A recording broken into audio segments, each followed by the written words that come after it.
Mr. and Mrs. Homeowner, I just have one last question I'd like to ask you. Have you ever had a pushy salesperson, a bad experience with a pushy salesperson? And almost always they'll say yes, and I'll say, well, tell me about that situation, and they'll tell you the story.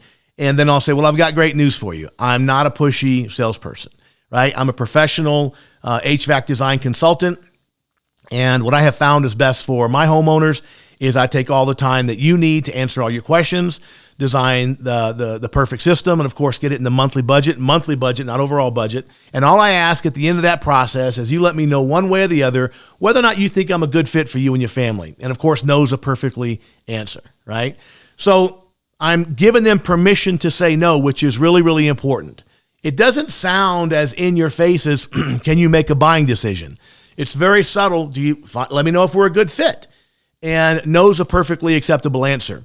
The combination of the subtlety of the question and then giving people to say the permission to say no takes all the pressure off of the situation, right? We don't want pressure, right? Now, listen, there's going to be tension in any kind of sales process.